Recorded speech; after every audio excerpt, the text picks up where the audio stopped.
After the show, after the sex, after the music stops, what's next? Are we just writing songs?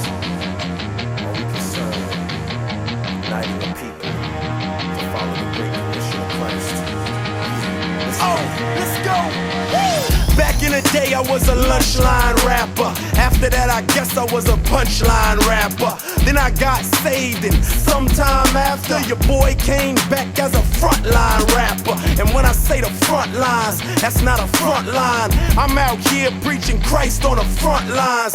And no, it ain't about rocking stages, cause some of my engagements are out on the pavement. Yeah, I'm out to take the Bible, create disciples who make disciples, disciple cycles. That's why I want the beats to knock, so after the music stops, you can meet the rock. I pray that you would know him well. This is like show and tell. It's more than a show, I'm showing you Emmanuel. So yeah, I'm hoping that you're liking the flow, but it's only so you can know the God I'm writing it for. Let's go! After the show, after the sex, after the music stops, what's next? Will there be fellowship, prayer, disciples? Will you open your Bibles? After the music stops, after it's over, after it ends, after the music stops, what then?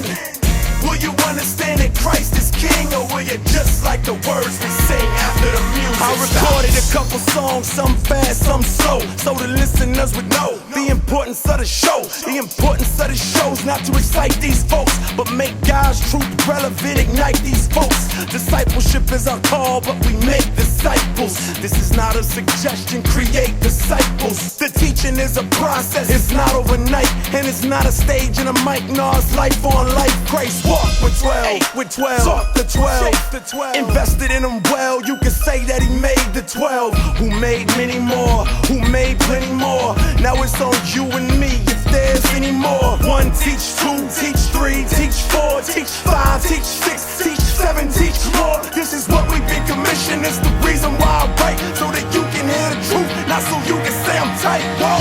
After the show, after the sex, after the music stops, what's next? Will there be fellowship, prayer, disciples? Will you open your Bibles? After the music stops, after it's over, after it ends, after the music stops, what then? Will you understand that Christ is King, or will you just like the words we sing after the music stops? We write this for the right, the speaker was righteous, and then we might check for a culture who likes the hypeness. Some say we keep it crunk, some say we hype, man. We just wanna pump the resurrection of the Christ, man. We in the burbs and the hoods that's hostile. We share a common view like synoptic gospels, and you know we keep a couple young dudes around us and teach them the same truths God used to ground us. This is a lifestyle, so when the mic's down, I pray people follow Christ when they turn the lights down. I pray that everybody playing this song will be challenged by everything I had to say in this song. I don't do this for the money, I don't do this for fame, I don't do this so the industry can know my name. I do this in hopes to glorify Yeshua the King. If you're feeling me, you know you should be doing the same. Let's go! After the show, after the sex, after the music stops, what's next? Will there be fellowship, prayer, disciples? Will you open your Bibles? After the music stops, after it's over, after it ends, after the music stops, what then? Will you understand that Christ is King, or will you just like the words we sing after the music stops?